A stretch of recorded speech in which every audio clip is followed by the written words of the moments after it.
Hello everyone and welcome back to the channel. It is I, Dave, the Tabletop Wanderer, and we are back with another video, and we are going to start off with our adventure in Tiny Frontiers. So last two episodes, so episode 0 and episode 0.2, which was, okay, whatever, we created our, episode 0, we created our hero here. He's Kade Jackson. He was a human. He is a human. His former trade, he was in the military, but then he left. And his traits are born fighter, die-hard, marksman, opportunist, and his weapon proficiency is light range with a master of, his mastery is the blaster pistol. So we went and done that. I gave him a bit of a background story. So born of a renowned Navy fighter pilot. Kade always lived in the shadow of his father's legacy. Kade joined the Navy only to flee from the service and become a bounty hunter. I wonder why. Hopefully, you never know, we might actually find out. We also went and made our ship, our starship, and that ship is D.O.G. That's a little picture of him, and the systems of our ship are transponder codes, sentient, armor plate, strafing move, long range scanner, automatic fire. We do have a bit more of fuel and hull because of stuff, so transponder codes. I think there's one here. Yeah, armor plate, permanently increase your hull soak track by capacity by 2, which will be that. And I think we get another 2 fuel because we are a freighter. And that was basically all we did on our episode 0. We created our character. However, on episode 0.2, what happened was we went and we made a sector map, a sector star map. And I went yesterday and I got some little images and icons off 2-minute tabletop, and I went ahead and I made the sector. I know I said in that video, give me a name for the sector, but I went ahead, I wanted this done, and we were in the Sable sector of this galaxy, and here we are. So I did change up a couple of things, which was, here. I said that this planet, which would be this one, would be the capital planet, but I went ahead and changed those up. So our capital planet will be Orion Prime. It is also a hub for the rest of the sector. We've got some travel lanes here.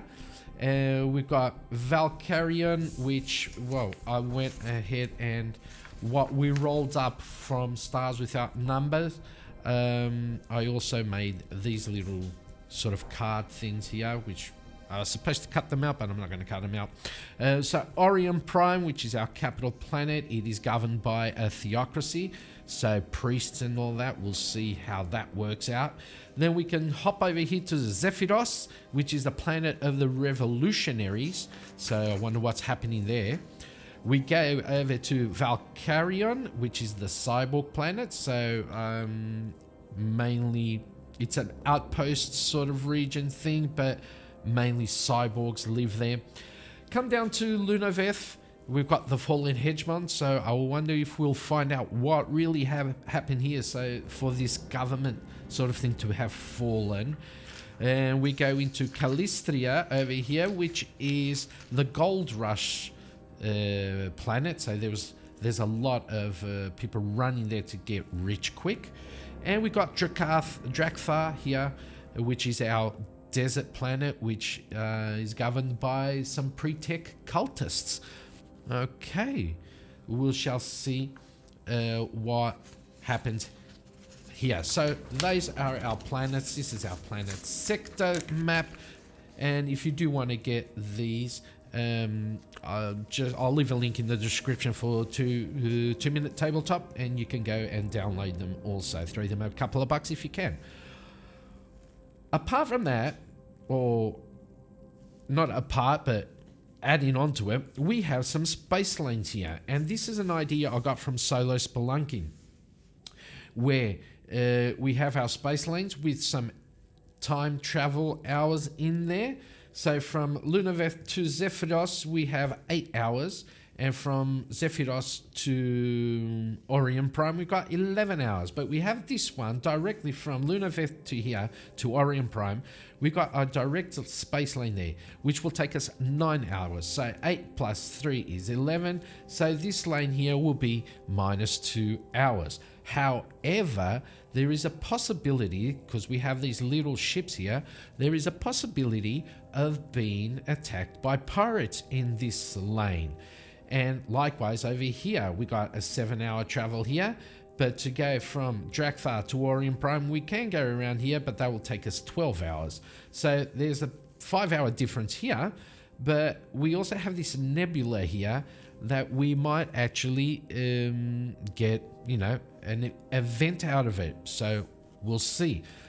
How do we use this? How are we going to use this? So imagine we are Orion Prime and I want to go to Lunoveth. Okay, so I can go straight through here, but I'll then every, let's say 3 hours of travel, I will have to roll on an event to see if we get attacked by pirates or not. Otherwise, we can go down this way, but it will take us a couple more hours.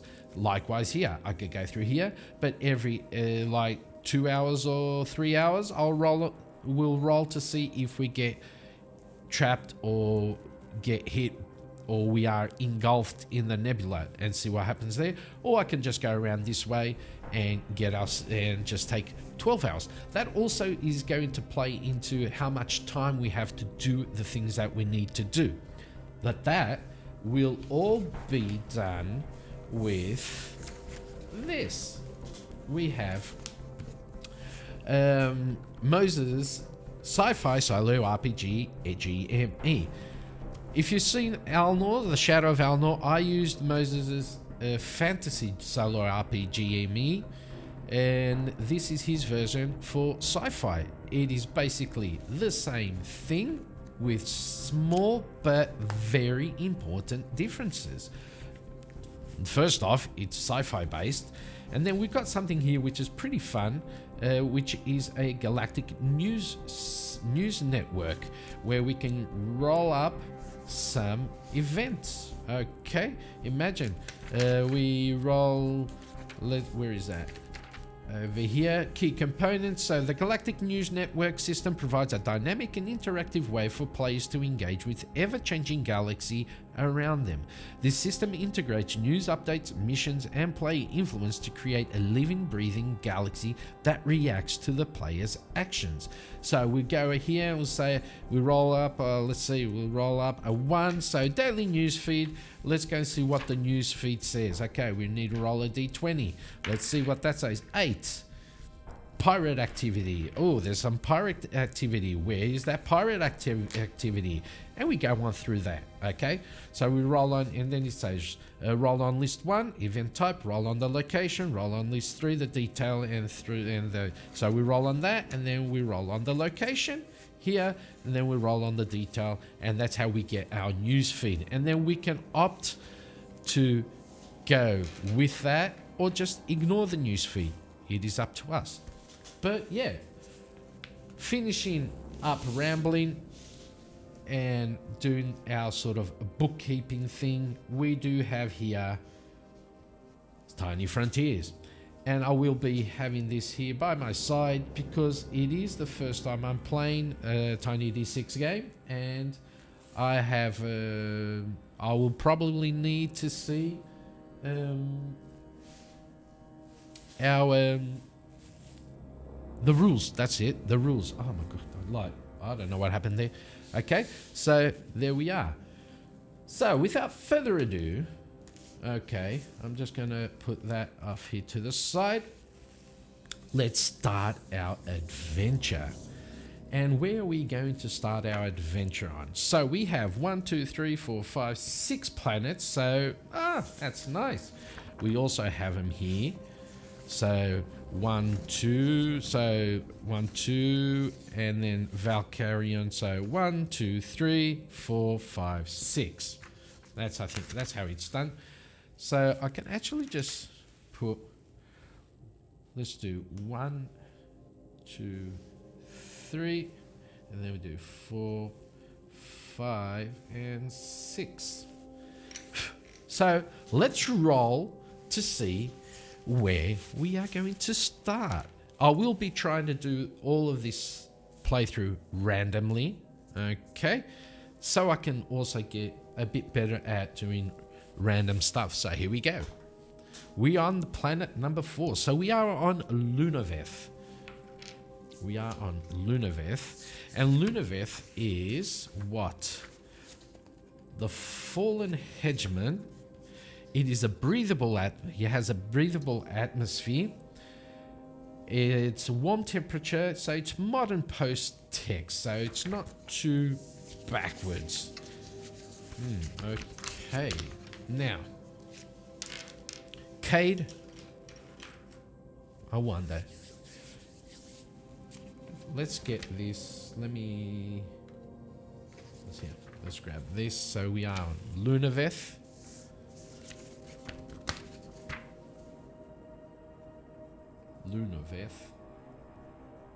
And is Kade doing a job right now? Is he on a job? Is he looking for someone? So we're gonna roll on the Oracle on the GME, and I'll say that it's just 50-50.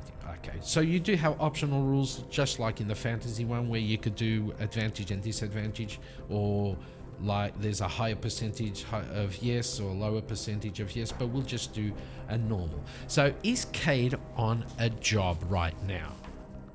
2, yes he is. So he is on a job, but what job is he on?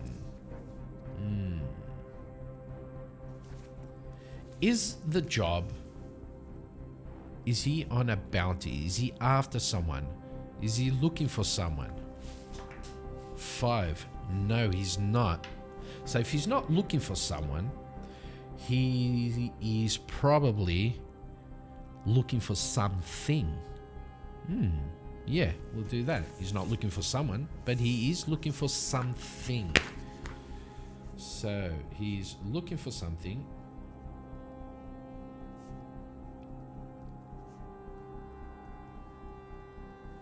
Is that something? I'll tell you what, let's not do that. Let's go here. Is there a item generator or something like that? No. No, there isn't. Okay, but we're going to roll on these. So D100. We're going to roll on events on the ship. No, we do not want random events on the ship. Random events on a planet. That's what we're going to do. Okay, so first we're going to do a verb. We get a 37, and 37 says illuminate. Illuminate. And the noun, 37 again. Comms relay.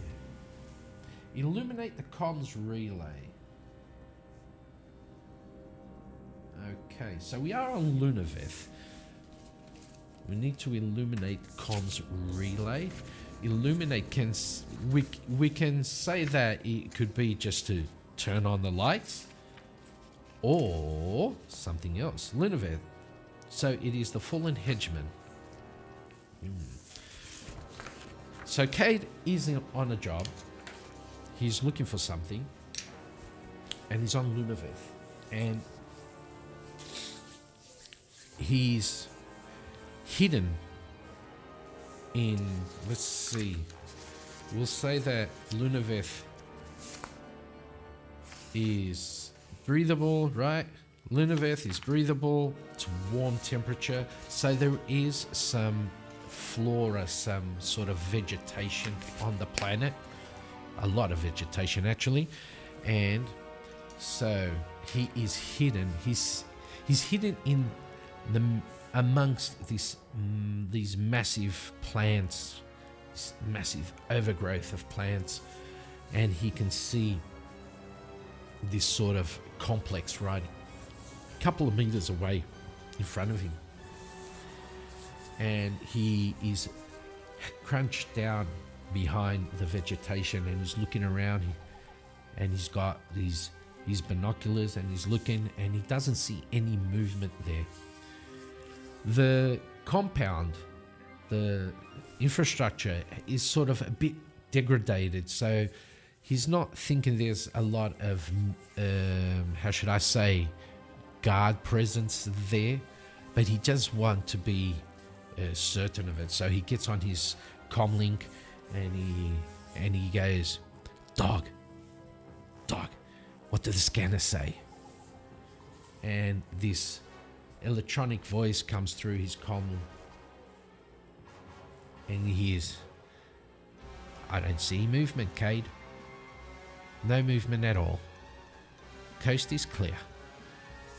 And Kade gets up from behind the vegetation, from amongst the vegetation, starts walking towards this area where the wall has been torn. It's broken down after centuries or decades. We'll say decades. After decades of no upkeep or anything, the wall has been taken down, and it looks as if it was a site of a battle of some sorts from way back in the day.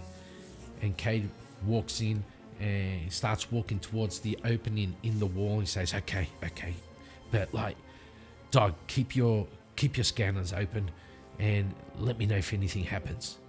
And he goes through, and he walks through the hole, and he's in sort of this sort of courtyard sort of thing.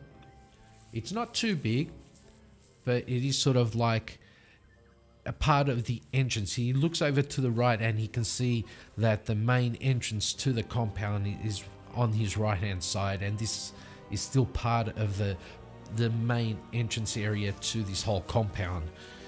And he runs across, and he puts himself up against the wall of the main building, and he's looking around, and he doesn't see any movement. He's looking up and down. He can't see any cameras or anything like that, no surveillance stuff. And he takes out his blaster, ready, and he starts moving around the wall to go into that main building. And he walks in, and he comes up upon the door, the main door. He gives it a bit of a tug, and nothing. The door won't budge. Now, I'll tell you what, we're going to roll 2d6, right? Because that's what we do in Tiny D6. And he's going to try, let's say, force the door open. He's going to ram the door with his shoulder. Okay, so if he does get one success, he manages to break open the door. Let's have a look. Oh no, he misses. So he runs into the door, but the door won't budge. And he goes on his comlinks and says, like, dog, is there any other way in? I can't get through this. And dog comes back through his comm and says, no, there are no windows on the bottom floor. There is nothing. That is the only way in. And Kade goes, oh, crap. Okay. Are you sure there's no one around? And Dog says, no life signs, Kade. Just you and some minor animals around the complex. He goes, okay. So he gets his blaster, points it at the door, and so he is proficient with it. So he's going to try and blast the door, the lock of the door. And he does. He hits it. And he goes, and the thing just shatters. And he walks in. Everything is dark. No light. Just a bit of light coming in through the open door now. And Kade turns and says to his to Dog, "Okay, I'm in. Now, where do I have to go?" And Dog says, "Well, from what I can tell from past plans of blueprints of the compound, the room that you want is at the end of the corridor to the right." And Kade gets out his sort of flashlight in his left hand, his blaster in his right, and he starts moving down the corridor. He moves down the corridor, and he can see at the end of the corridor, he's got two massive doors in front of him, but there's nothing on either side. And he turns to Dog and says, "Are you sure it's on the right hand side? I've only got two massive doors in front of me." And Dog comes back and says, "Well, that's the blueprints I've got. I don't know. Go through the doors." Okay, so Kade goes through the doors. Does he find... Does he get ambushed? No. Let's say... Yeah. Is there anything inside the room, that next room, that can, say, attack Kade? 4? No. But we need to roll on the verb and the noun table. So, random ships, no random events on the planet. So there's nothing in there, but... What do we get? What is in there? 86 for the verb is a fragment. Ooh. Is this what he's looking for? Is this what Kade is looking for? He finds a fragment.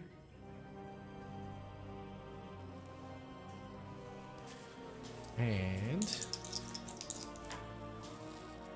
98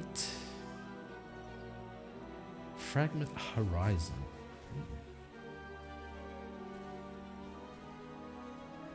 Fragment horizon. I wonder what that could mean. Okay, so he's looking for something. He needs to illuminate the comms relay, and he just found fragment horizon. Whatever that is.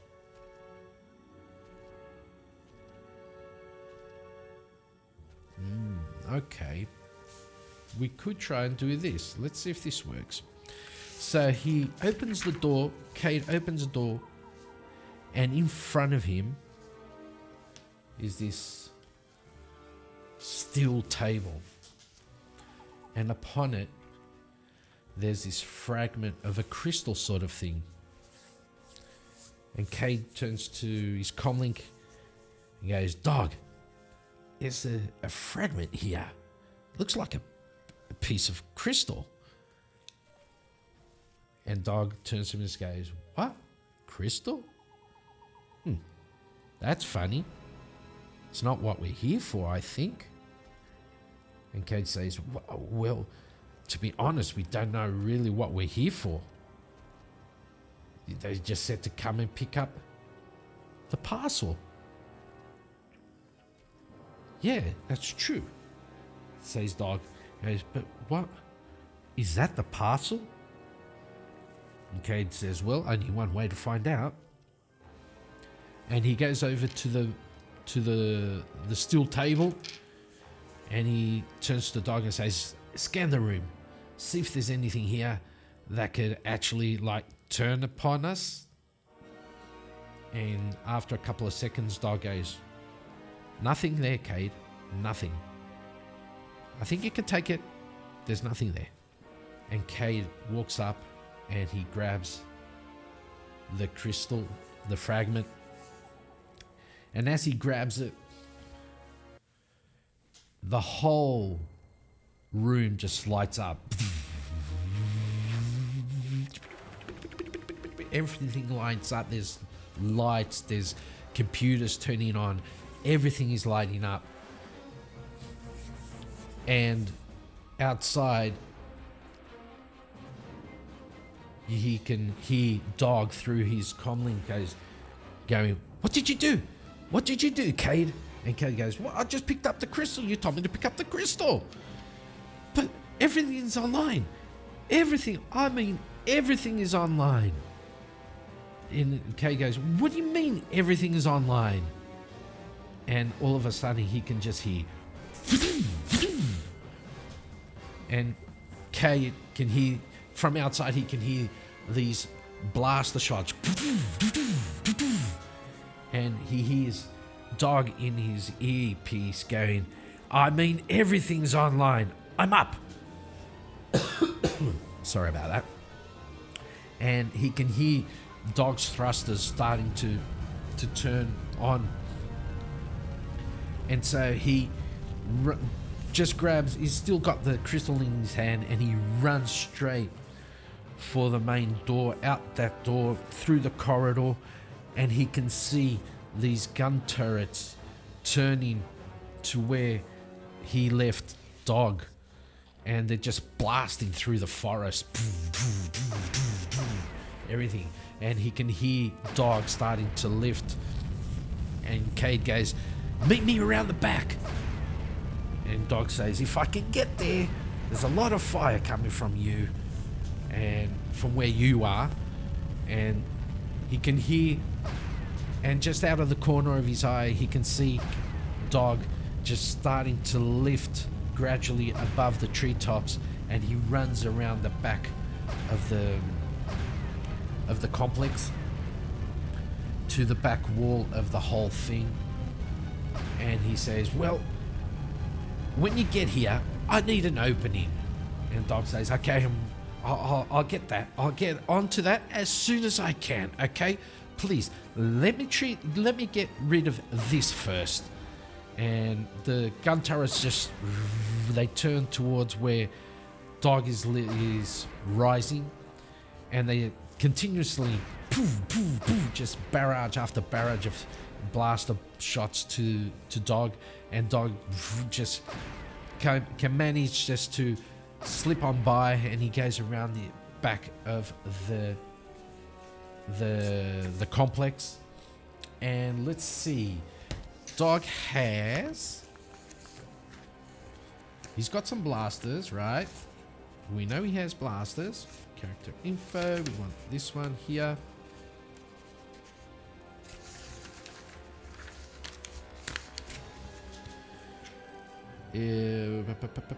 What does he have? Basic ship's weapons. He's got some light weapons.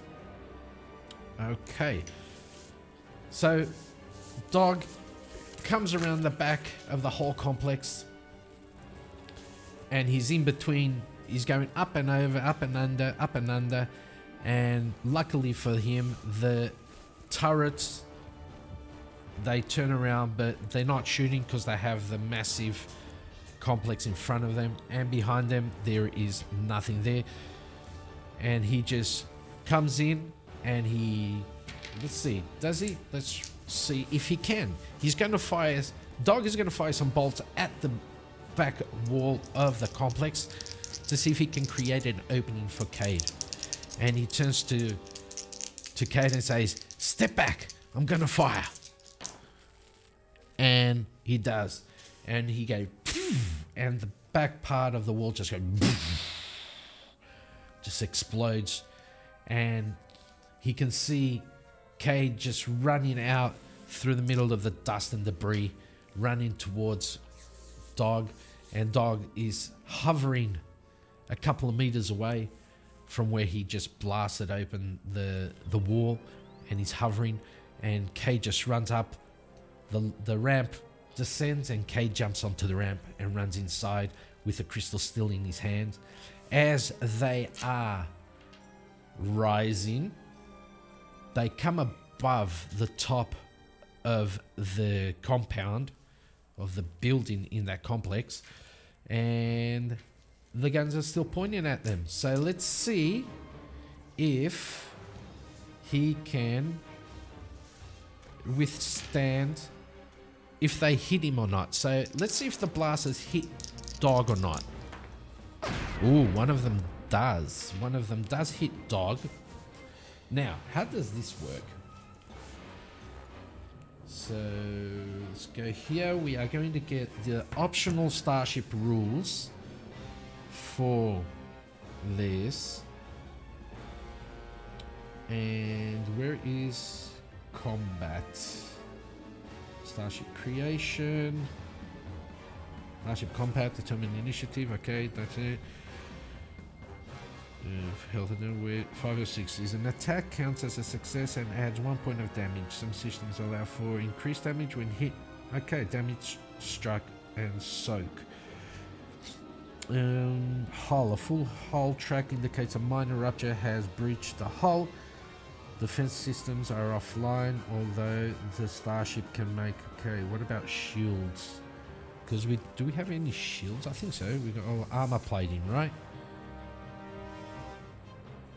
Armor plate permanently increase your hull soak. Okay, so we got that. So we're going to say that we took 1 damage of defense. Okay, so the blaster hit our hull and we took a bit of damage from that. Now, as that happens, the ship rocks a bit and Kade's screaming at the top of his lungs, "Dog, get us out of here, Dog!" And Dog goes, "I'm working on it, give me a second." And Kade just feels the thrusters and the ship rises and it's out of the system. It's in space. And I'm going to call it quits there for today. That'll be our first episode. Okay. Hope you enjoyed this little episode with Kade and Dog. Okay, so we got around to one of the planets, and Kade is on they're on a job. They are on a job. They had to illuminate the comms relay. So I'm guessing when Kade picked up the whole thing, he did illuminate everything. I'm going to call it as that. So he picked up the crystal, which is this fragment right here, and it illuminated the whole compound, which included the comms relay. Okay, but they managed to get away, not without getting a bit damaged. Okay, 1, 2, 3, 4, 5, 6. I gotta do that like this because he's got 6 HP, and we can't do that. And I can't remember how much we have for the structure, but that's about it. Okay, I hope you enjoyed this video, the first of our adventure with Kade and Dog. And yeah, links will be in the description for all of this stuff. And I'll see you all on the next one. Don't forget to like, comment, and subscribe. Thank you everyone that has already subscribed and that have commented on my videos. And we'll see each other on the next episode. Have a great one. Bye-bye.